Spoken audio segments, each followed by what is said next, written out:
Muy buenos días.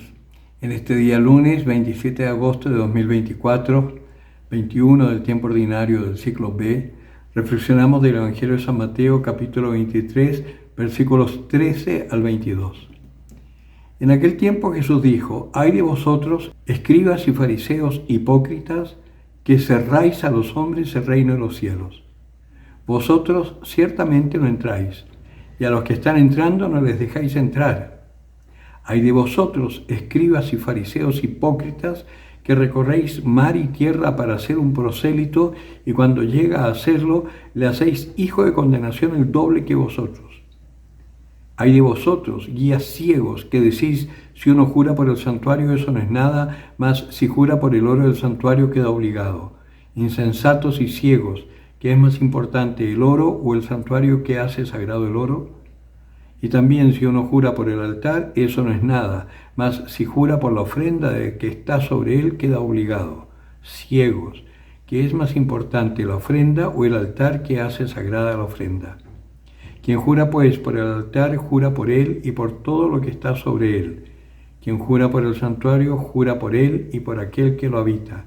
Y quien jura por el cielo, jura por el trono de Dios y por aquel que está sentado en él».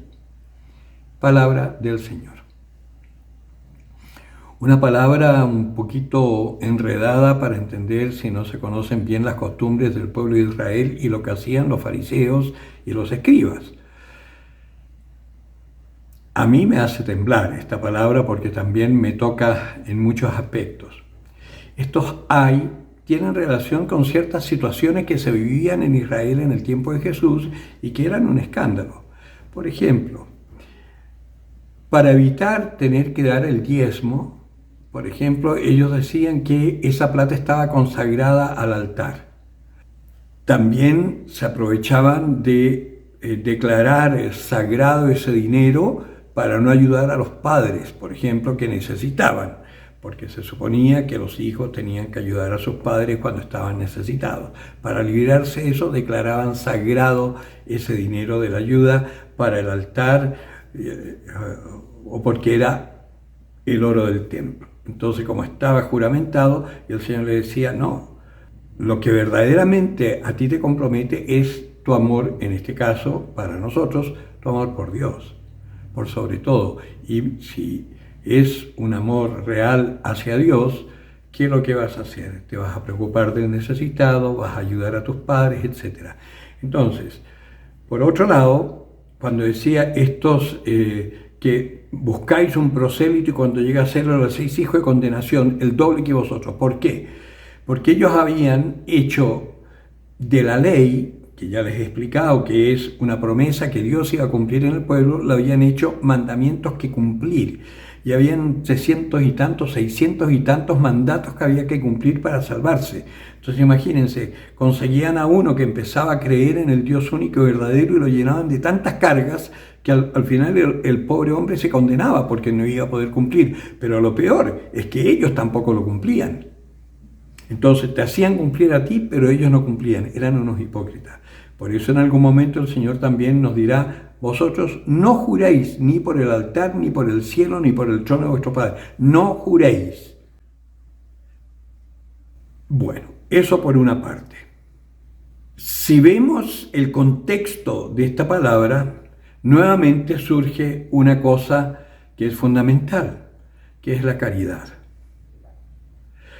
Y por eso también a los fariseos y a los escribas les dice que cerráis a los hombres el reino de los cielos, porque condenaban a cualquiera que no cumpliese la ley tal cual ellos lo decían. La prueba de la aplicación de la caridad más clara que tenemos nosotros es cuando le llevan a la mujer pillada en adulterio. Y Jesús dice: el que está libre de pecado, que tire la primera piedra. Y por supuesto que nadie la pudo condenar. Y dice: nadie te ha condenado, pues yo tampoco. Vete y no vuelvas a pecar. Lo único que el Señor nos dice siempre es: practicad la misericordia, y vosotros que recibís mi misericordia, no volváis a pecar. No podemos olvidar que la misión nuestra es precisamente manifestar el amor de Dios. Por supuesto, al manifestar el amor de Dios, también tenemos que advertir de las cosas que no hay que hacer para no caer en pecado, para no sufrir y para no llegar a condenarnos. Pero la salvación es de Dios, nosotros no tenemos que juzgar, nosotros simplemente lo que tenemos que anunciar es el amor de Dios y cuáles son los peligros, advertir a nuestros hermanos, ¿no? Por ejemplo, San Pablo decía una cosa que a mí me encanta porque pude descubrir algo muy importante, dice, si os airáis, no lleguéis a pecar. Vale decir que si tú tienes ira, la ira en sí es una fuerza que es la fuerza más vital que tenemos nosotros. Hay un salmo que dice, como el amor que siente el amado hacia su amada, como la ira que siente hacia el enemigo, así siento yo. Vale decir, la misma fuerza del amor es la fuerza que te mueve a la ira.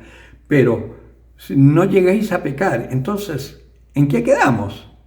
Pues es muy fácil. Te pongo un ejemplo muy sencillo. Tu marido suele llegar los días viernes muy tarde, siempre diciendo que se queda trabajando en la oficina, pero llega siempre pasado a trago. Vamos a pensar lo más sano.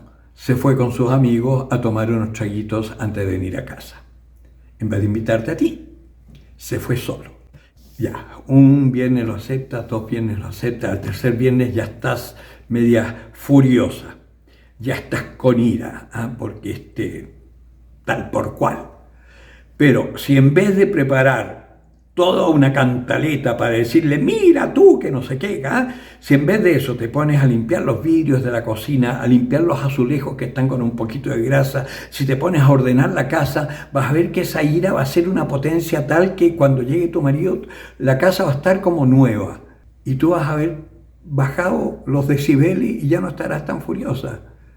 Y cuando él te diga, me tuve que quedar en la oficina, no seas mentiroso, mijito, ya sé que te fuiste con tus amigos, la próxima vez convídame. Vas a ver que eso es una forma diferente de encauzar tu ira. Y al final lo que produce es que lo que es paz. Y tú quedas en paz. Y el otro le remuerde la conciencia. Y ya verás que al viernes siguiente va a llegar tempranito o te invitará a que lo vayas a buscar a la oficina. Uno nunca sabe las maravillas que puede hacer el Señor en la vida de nosotros si nosotros empezamos a vivir conforme a su voluntad.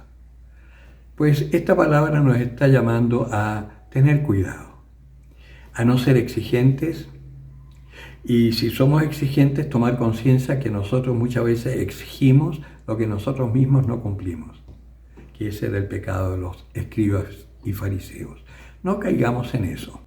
El que tenga oídos para oír, que oiga.